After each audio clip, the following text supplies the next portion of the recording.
Joining me right here on the Rich Eisen Show is the man who kicks off the day on Peacock every single day and then wraps it up on NBC Sports on Peacock every day. I said that we were the Florio burrito, but somebody called in, Chris Brockman, and called it It's the Florio flauta. That's what it is. Okay, with the Dan Patrick Show, this show, and Brother for Another in between, and the man himself, Mike Florio, joining me here on the Rich Eisen Show. How are you, Mike?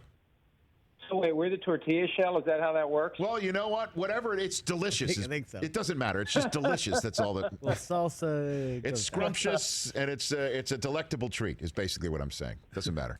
That works. Okay, let's get into it. There's so much to discuss. And I basically said that it sounds fine about Dak right now, that he's already on the mend. He already had surgery, and there was a top-notch specialist who worked on him. But this guy's on the franchise tag, and I'm wondering if this is going to change the way players view playing on this tag anymore after yesterday. Mike? Well, look, it's always part of the risk that you take, Rich, when you wait and watch and wonder whether or not you're going to get the long-term deal, when you say no to the deal that's on the table and you decide to push forward, when you are willing to bet on yourself. One of the things you're betting on is that there isn't going to be a catastrophic injury. And Dak's position has always been, I've made plenty of money off the field, and he does make plenty of money off the field. He's got insurance that protects him against a career-ending injury, not that this is career-ending. And he's getting $31.4 million this year no matter what. Where it becomes fascinating, after the season ends and the window opens on another long-term deal between the Cowboys and Prescott, another multi-year deal beyond the 4-year deal he did as a rookie, will they sign him to something that covers more than one season? If they don't, by late February, will they apply the franchise tag again? $37.68 million the second time by rule. And if the cap's only $175 next year, that's 21.5% of the cap devoted to a guy that you don't even know is going to be healthy come week one. And if they don't use the tag, and again, they got to make that decision by late February typically, then he becomes a free agent and he hits the market. And I looked at the standings today, and I picked out 5-6 teams that will be looking for a quarterback and may be willing to pay Dak Prescott more than what the Cowboys would and take the risk that it's going to take some time for him to be back to 100%.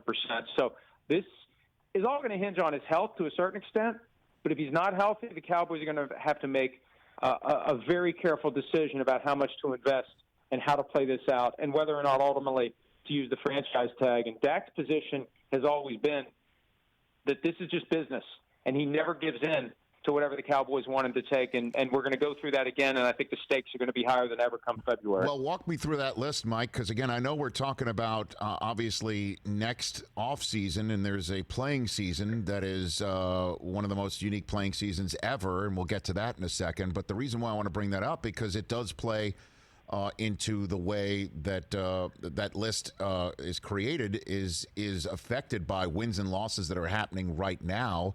And I'm wondering if Atlanta's on that list now that they are clearly going to start from scratch. Dan Quinn and Thomas Dimitroff, the coach and general manager, which we haven't discussed because we were focused on the Lakers Sunday Night Football and this Dak injury in our first segment.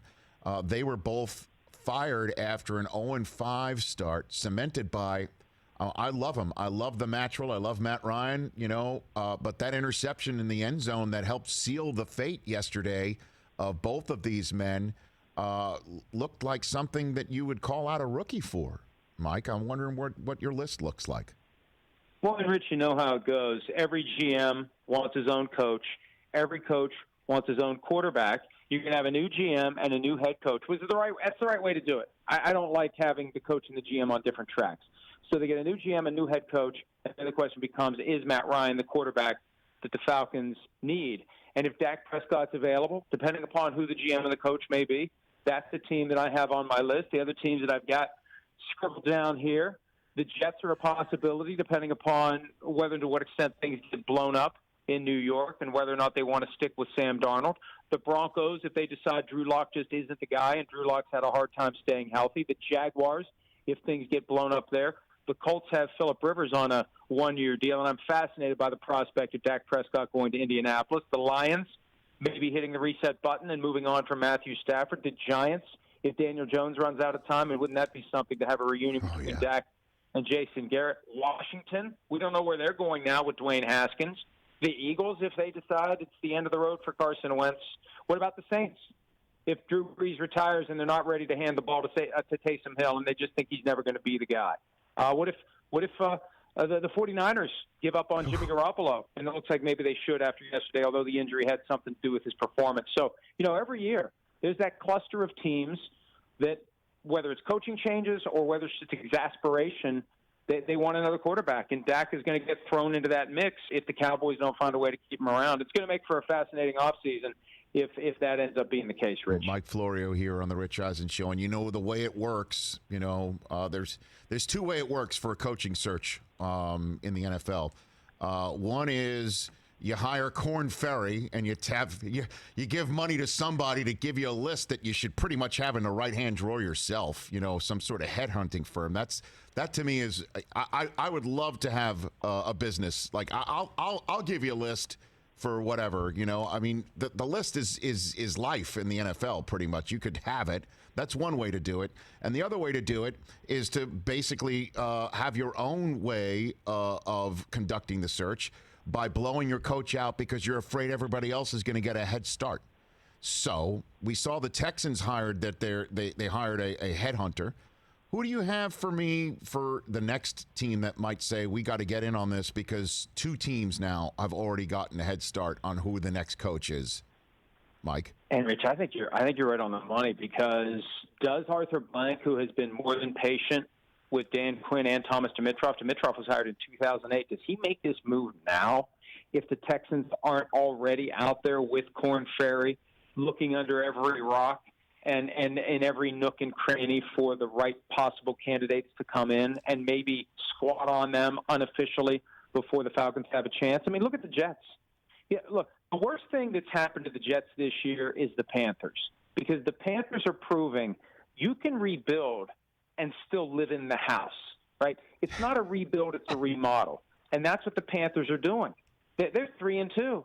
And you know what? They could be 4-1. They gave the Raiders everything they could handle week one, and it's not like the Buccaneers embarrassed them, and they've held their own, and they are improving with what they have, and they've won 3 in a row without Christian McCaffrey, for crying out loud.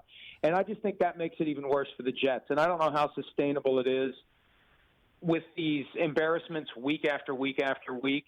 And the question becomes, is it a reset? Is it new coach and GM? Is it just new coach? If Woody Johnson comes back in the offseason because he's no longer the U.S. ambassador to the UK, does he just get rid of everybody and start over again and bring back Rex Ryan? I'm only partially kidding when I say that. Wouldn't it be a great story if he did? Wouldn't that be great? Wouldn't that be awesome? Look at where the Jets have been since Rex was fired. Rex was like glory days compared to where they are right now. Well, Mike, it depends on what your definition of the word awesome is, to be honest with you. I have a very different definition. Wait, they got to the AFC Championship game. No, they did twice. Or twice. Was it once? Right. Then it went downhill he was there when it started going downhill. But and just to continue connecting some dots to what you just pointed out about how the Panthers make it look worse for the Jets is because they are 3-2, and my first guest in the second hour, and Matt Rule, was a guy that the Jets were going to hire, but said, we have to tell you who you can hire and not on your staff because he was too green to figure that out on his own. They were concerned about handing Sam Darnold off to that guy. Instead, they hire Adam Gase. And then the now go-to receiver for the Carolina Panthers is Robbie Anderson, who the Jets let walk. So there's that too, Mike. But don't get me started, essentially, is what I'm saying. Makes it even harder to keep things going with the New York Jets. And I think that what the Texans did last week really does light the fuse for some of these other teams that are wondering, what in the hell are we going to do? Let's go ahead and get started on it. And, there's that mindset, Rich, that we hear from time to time that you shouldn't fire guys during the season. It's disrespectful. Remember the Mike McCarthy refrain from a couple of years ago. But I think once you know you're going to do it, I think the respectful thing to do is drop the charade, move on. Don't be searching or trying to unofficially search behind the coach's back or the GM's back. Just rip the Band-Aid off and move on. And I respect a team that does that because now O'Brien, Quinn, Dimitroff, they all have a chance to use this time to figure out their next career move. Mike Florio here on the Rich Eisen Show. Pro Football Talk, live every single day, starting off NBC Sports on Peacock and PFT PM, ending every single day. And then in between, a kind phone call to the Rich Eisen Show. So, Mike, where do things currently stand right now about a possibility of a Week 18 being added to a schedule? The Titans in the Bills game is kind of a fulcrum contest if it can go off right now. Tomorrow night looks like it's going to. Where does everything on this front stand, best you can tell? It is amazing. As you were articulating the word fulcrum, I was thinking of the word fulcrum. But I also was thinking, don't try to say fulcrum, because if you say it wrong, you're fired. But anyway, Fantastic. Kudos to you for articulating it properly and preserving your job. You're right. You know, all the moves yesterday that were made, and it was extensive surgery that had to be performed just to bump Broncos-Patriots by a week. 7 games in all affected by that one move. And my understanding is they've got a model on a computer in New York where there's a game they have to postpone, press the button, all the options get spit out of the machine as to what you can do. The problem is once the bye weeks are gone, you can't do anything. Unless you're going to have a team play 2 games in 1 week, the bye weeks are the key to allowing this rearranging. And we went from a simple rearrangement for Steelers-Titans to a much more complicated rearrangement for Broncos-Patriots. And if Titans-Bills can't be played tomorrow night, that's going to be the first game of this 18th week, whenever it may be. And they're waiting until they absolutely, positively have to before going to an 18th week, because there's a concern people are going to get complacent.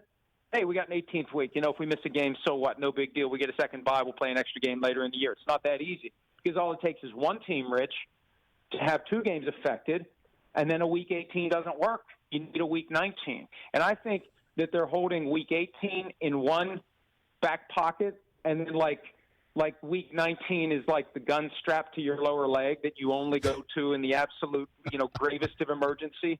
And so that's, I think, an 18 and a 19 are floating around out there.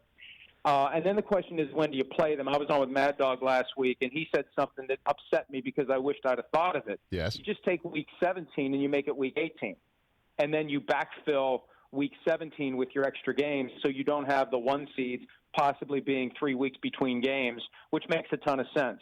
And then that Week 17, which becomes Week 18, is still that 16-game crescendo with all games played in one day, and we get everything figured out. So I feel like that's going to happen. It's after only 5 weeks, we are where we are. There's no way there's not going to be an 18. So let me just pull on that strand here. It's concerning to me because we're inside the brain of our friend Christopher Caruso. So if you take Week 17 and make it Week 18, then thus Week 17 is the makeup date for a whole bunch of teams.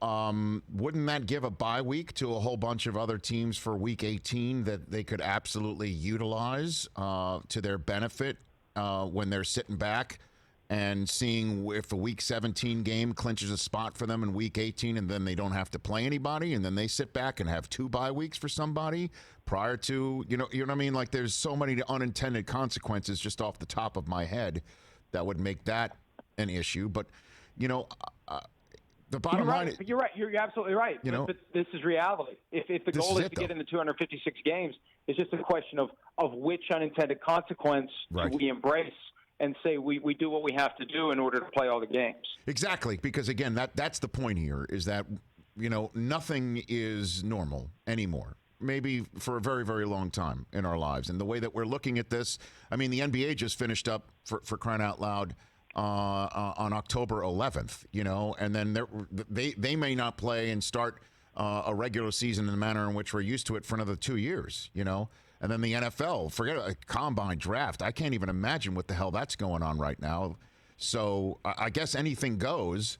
What about the idea of just hitting a pause button on the entire season to make sure that everybody gets back to the spot that we enjoyed for the first 3 weeks of this campaign? We were talking about that yesterday during our just planning sessions for last night's football night in America. And the problem with pressing the pause button, what do you do with the players while you're on pause? How do you keep them in football shape if all the facilities are shut down for 2 weeks? And how do you prevent Tom Brady from taking a group of teammates to a high school field in Tampa and doing what the Titans did, doing what Brady did throughout the offseason, even after the NFL Players Association strongly encouraged all players to stop it until training camp opens? So I don't know that the pause is the issue.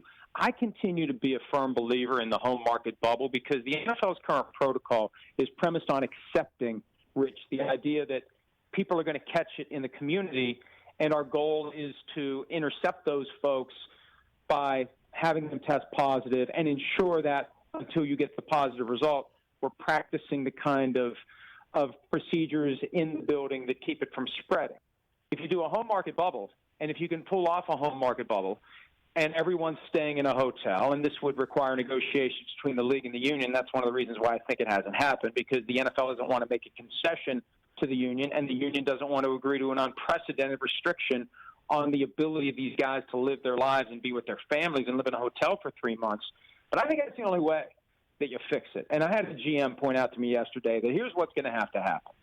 Players are going to have to start losing game checks by games that are postponed or canceled and can't be made up. And once that starts to occur, then that's when they'll say, let's just go stay in a hotel for the rest of the year because we're losing real money with these games going away. And unfortunately, it's going to take that before it happens because it's something they should all just agree to and do now to avoid games being lost. But that's the thought. Games are going to have to be lost before the players and the league decide to work out some kind of a deal to put everyone in a hotel for the rest of the season.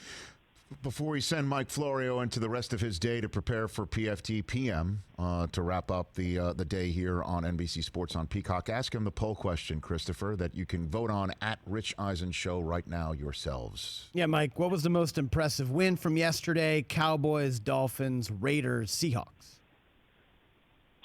I think it was the Raiders because the Chiefs have had that air of invincibility around them. They haven't lost a game since last November. To go into Kansas City, to have a plan on defense, and I talked to Jeff Heath, who had an interception yesterday at Patrick Mahomes, about what they did. I mean, they accept they're going to have to deal with longer plays. They're going to have to cover their guys a little bit longer. And you do just have to realize, and I say this all the time, the Chiefs are like a basketball team that's going to go on an 18-2 run. Just deal with that. You know what's going to happen. The rest of the game, you try to overcome that. And that's what the Raiders did. And Derek Carr, exasperated at times by his refusal to throw the ball down the field when the shots are there. He threw it down the field yesterday. And if they can contain that, they had this week off, and then they've got the Buccaneers and Tom Brady coming to town. If he will keep doing that, that could be the thing that really gives the Raiders a chance to contend with and maybe compete with the Chiefs in that division, which would be something if they could pull it off. All right, Mike, who's on PFT PM? Is there anything you want to promote to keep everybody having wet their beak a little bit for what's on the back end of the day? Mondays are a big, big day where we look back on everything that went right, everything that went wrong. Shereen Williams joins me, and that 1 hour just flies by. Hopefully it flies by for the folks who are watching, but it definitely flies by for us, and we're looking forward to getting ready everybody for Monday night, Saints Chargers, and also looking back on everything that happens throughout the course of the day. So, yeah, that's coming. It's coming. I still would prefer to just do 3 hours at once, but I kind of like having that 1 hour at the end of the day because there have been a lot of days in recent weeks where that extra hour comes in handy because a lot of things happen between 9 a.m. and 5 p.m. Well, my problem is that it's always 5 o'clock somewhere for me during this pandemic. And so you're on at 5 Eastern. So best of luck to you on that, sir. And excellent work as always, and love being part of this lineup that you start and finish every single day. Thanks, brother. All right. Hey, great talking to you, Rich. Thanks. Right back at you. That's Mike Florio. Check out PFT PM later right here on NBC Sports on Peacock at 5 Eastern time. Hey, you watched all the way to the end. Thanks for that. Watch more right here.